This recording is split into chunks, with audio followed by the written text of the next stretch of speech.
Oke, setelah kita melakukan instalasi React Router di aplikasi React.js kita, selanjutnya kita akan masuk ke topik berikutnya pada pembahasan malam hari ini, teman-teman. Nah, kalau kita lihat di bagian readme-nya, kita akan masuk ke bagian setup routes, atau kita akan coba definisiin page apa aja yang kita punya di aplikasi kita, terus kita akan coba setup React routernya. Nah, di sini mungkin kita balik ke bagian image-nya. Di sini asumsikan kita punya sebuah aplikasi. Ini aplikasi kita yang bagian atasnya. Terus kita memiliki 3 page gitu. Yang pertama mungkin ini home. Terus yang kedua ini kita asumsikan ini post. Lalu yang bagian ketiga adalah post detail. Nah, kita akan fokus ke bagian home sama postnya. Nanti post detailnya kita akan bahas bagian lain karena nanti itu akan berkaitan dengan topik yang akan kita bahas. Oke, kita akan coba simulasikan membuat sebuah halaman home dan juga page pada aplikasi kita. Nah, di sini kita akan lihat ke bagian file explorer-nya. Mungkin biar lebih rapi, di sini kita akan coba kelompokkan page yang kita punya di dalam folder pages. Lalu di sini kita bikin home.csx. Nah, di sini kita buat sederhana aja, teman-teman. Export di default function home. Oke. Di sini kita langsung return ke div satu home page. Oke. Ini seperti ini dulu untuk halamannya, kita buat sesimpel mungkin. Terus di sini kita akan buat satu page lagi, namanya post.csx. Oke, kita buat hal yang sama, berarti di sini export default function huruf kecil harusnya ya, post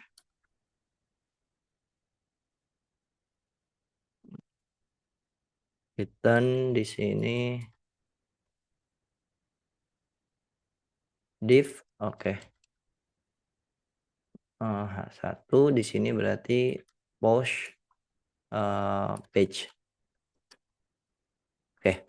Oke, di sini kita sudah punya dua komponen atau dua halaman yang kita taruh di dalam folder page.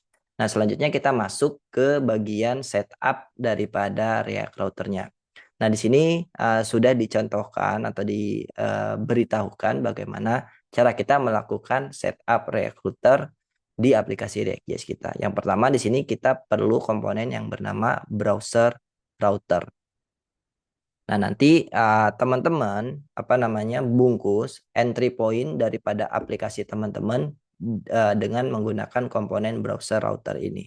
Misal di sini kalau kita lihat berarti di main.jsx-nya kita bungkus bagian app komponen kita menggunakan browser router. Oke, kalau sudah, bagaimana cara kita mendefinisikan pages yang ada di dalam aplikasi kita? Kita masuk ke bagian routingannya.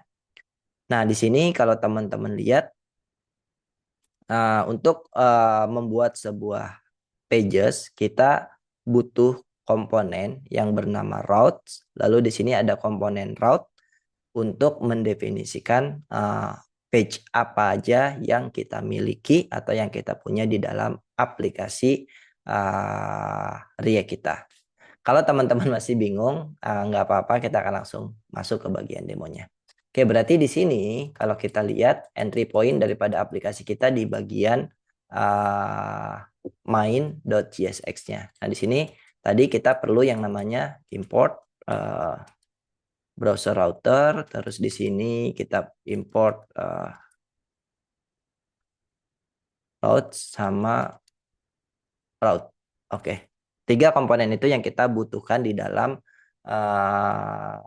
main.csx-nya ini. Oke, bagian app-nya kita hapus karena kita nggak butuh. Oke, browser routernya kita pasang. Lalu di sini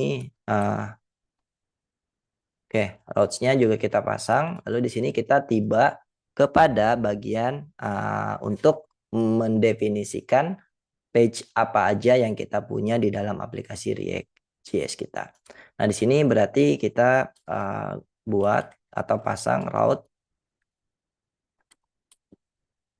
Oke, kita pakai single closing text ya. Nah, di sini ada beberapa apa namanya props yang bisa kita gunakan untuk mendefinisikan route yang atau page yang kita punya. Di sini kalau kita intip ada path-nya, terus di sini ada props elemen untuk kita mempassing komponen yang mau kita render di dalam route ini gitu.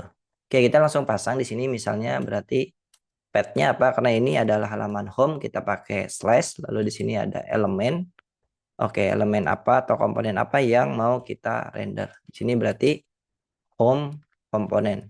Oke, terus tadi kita ada satu lagi route di sini path, terus di sini berarti post. Elemennya adalah post. Oke. Oke, jadi seperti ini untuk mendefinisikan route yang kita punya, teman-teman. Jadi di sini aku hapus hal-hal yang nggak penting.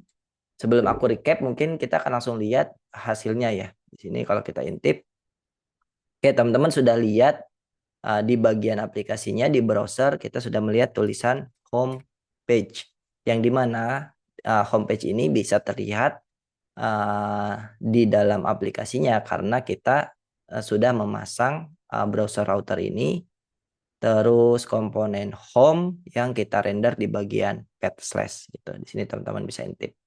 Nah, kalau kita ganti ke bagian post, nah sekarang kalau teman-teman lihat komponen post yang di-render di dalam browsernya gitu. Jadi sekarang komponen home dan juga post sudah berhasil muncul di dalam browser atau di dalam aplikasi kita dengan bantuan daripada si React routernya, yang dimana di sini dia akan mendeteksi path-nya apa, terus komponen apa yang akan di-render berdasarkan setup yang sudah kita lakukan di bagian main.jsx-nya. Jadi sekali lagi untuk melakukan setup apa namanya React router kita butuh browser router, komponen route sama route gitu. Di sini cara pasangnya seperti ini, browser router paling atas, terus routes, terus di sini untuk route-nya itu kita gunakan untuk mendefinisikan halaman apa aja yang kita punya pada aplikasi kita. Di sini ada props path sama elemen untuk merender komponennya.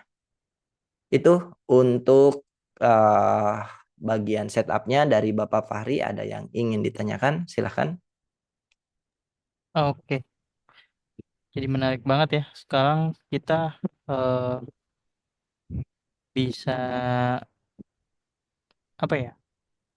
Mungkin lebih ke konfirmasi aja ya. Berarti kalau kita punya beberapa halaman, nanti halaman yang mau kita akses itu bakal dibedain atau bakal dipetakan dengan path ya kalau di situ ya.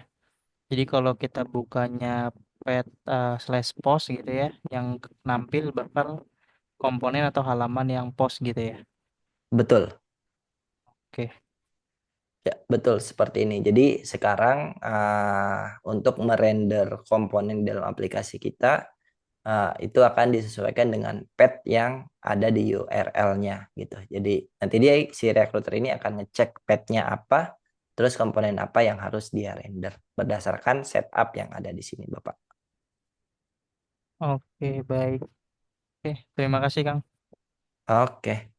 Oke, itu aja untuk bagian setupnya. Nanti kita akan lanjutkan bagian berikutnya di video-video berikutnya.